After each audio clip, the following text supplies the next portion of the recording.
One big city mayor says he's looking forward to working with the incoming Trump administration to deal with violent non-citizens. Another big city mayor saying that he's not going to, put his values to the side and won't be bought. It's interesting times we are in, and to cover it all here, I'm Greg Bishop. It is Illinois in Focus Daily. Get news headlines in your inbox. Subscribe to the newsletter at thecentersquare.com. And be sure to get this podcast where you get podcasts. Just search Illinois in Focus and wake up with us live. Pretty vibrant chat each and every weekday morning as part of America's Talking Network when we go live at 8 Central. So yesterday we talked a lot about the Chicago City Council meeting that took place, and a lot of public comments upset about the way that the city has handled the migrant situation. Here's just one public comment from Monday during a budget hearing where a resident decided to share their concerns as somebody who is in this country as a migrant. Our next speaker is Giovanna Alvarez. Like I said, I'm an immigrant. I came to the United States legally. I was very fortunate to do that. I have never been a delinquent, and I am very, very embarrassed for what my other fellow Latin American citizens are doing in the city. On behalf of the people that work, on behalf of the people that pay taxes, on behalf of the people that contribute to the city, I like to make clear that not everyone is the same. These people came with a wide door open, and they feel entitled to many things that nobody has. There are U.S. citizens suffering from poverty. There are U.S. citizens on public aid, and these people are here just enjoying the benefits, becoming delinquents, and they have no consequences. So that's just one resident that spoke out during the city council meeting. We'll likely hear another one, especially as the city continues to grapple with $1 billion budget deficit, and they've got to get a balanced budget together by the end of the month. We'll talk a little bit more about that. But during the news conference that happened after the city council meeting on Monday, Chicago Mayor Brandon Johnson was asked about potential withholding of federal funds from Chicago over issues like being a sanctuary city. In the incoming Trump administration's position on sanctuary cities, are you concerned at all about how this budget, the 2025 budget, is going to be impacted in terms of federal funding? Well, federal funding around a host of things I'm concerned about. The president-elect and former president of the United States of America has demonstrated ill intentions around our public education system. He has demonstrated ill intent around the environment. There's still yet not a full analysis of what impact these tariffs would have on our overall economy. He went on to talk more about inflation and the price of potato chips and didn't really address the issue of possibly not having more federal funds come from federal taxpayers for the city of Chicago. But he was also asked a follow-up. Well, I mean, what about, the working with ICE, Immigration Customs Enforcement, to go after non-citizens in the country illegally?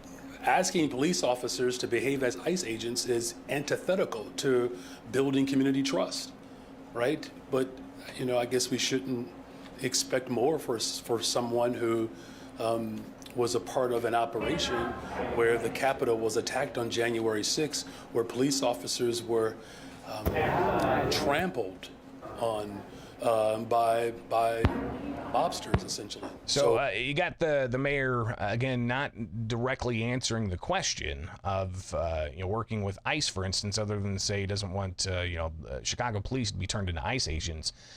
Illinois law prohibits state and local law enforcement from cooperating with immigration officials to enforce immigration law.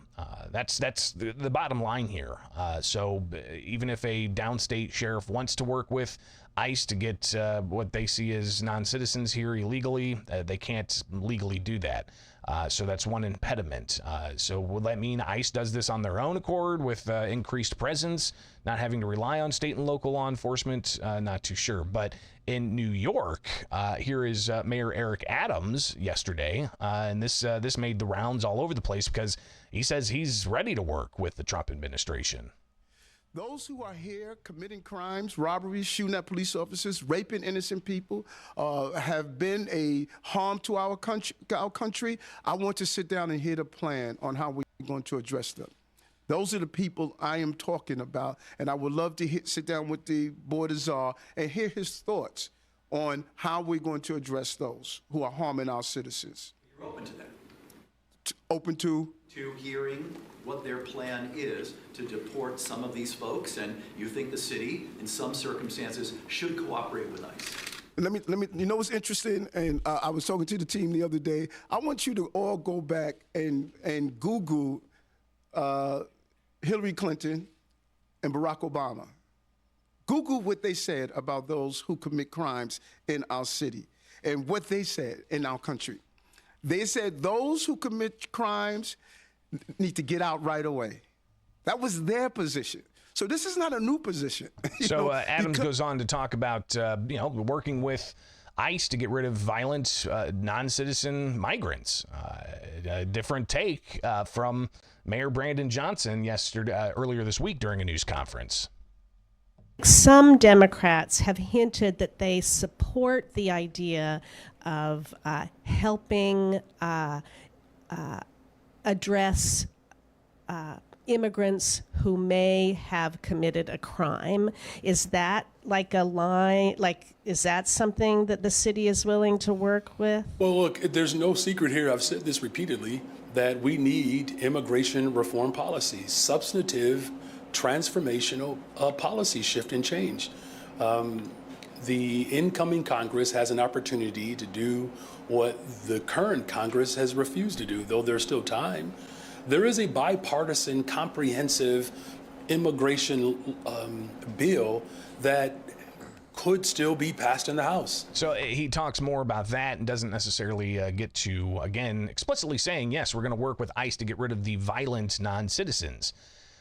Different from what New York's mayor had to say. So interesting contrast there. But again, the city of Chicago facing a substantial budget deficit and a lot of concern about where dollars are going to go, especially with this issue of the city having spent hundreds of millions on non-citizen migrants. Here's the mayor being asked about another proposal to raise taxes on individuals in the city, and this comes weeks after the city council unanimously voted down Johnson's proposed $300 million property tax increase.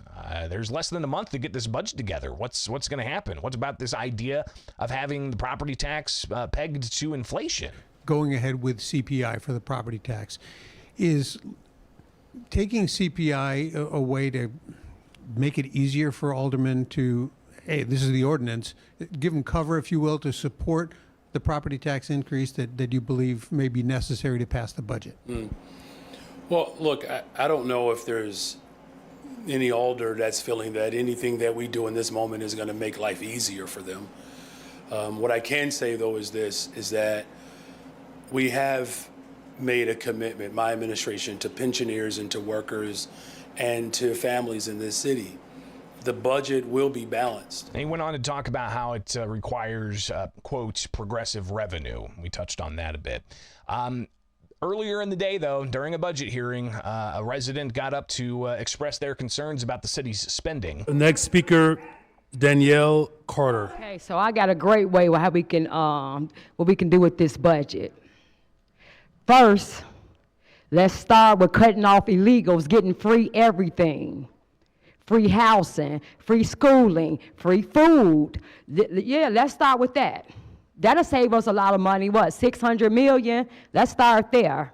Whatever property tax hike he's proposing, or whatever taxes he's proposing on the Chicago citizens, I'm letting y'all know for real. And now, if you all vote on anything to raise all taxes or anything, because we already suffering homeowners, you all will not be in those seats. So saying, hey, get rid of the migrant spending, that'll help with the budget. She also went on to talk about how they should get rid of their police detail as well. But also put a warning out there that any property tax increase is going to be politically detrimental to those sitting on the Chicago City Council.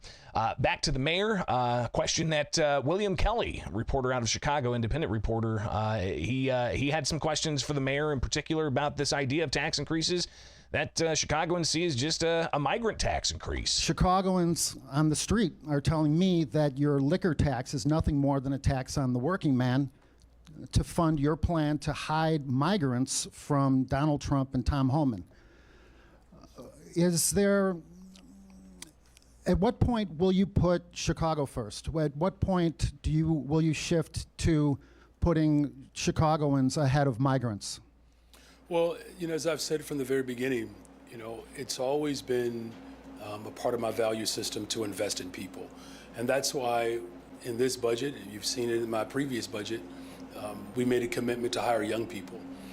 Last year, almost 70% of those who received jobs through our youth investment were black children. In fact, 97% of those young people were black and brown. The 3,400 new affordable homes that we have put forward,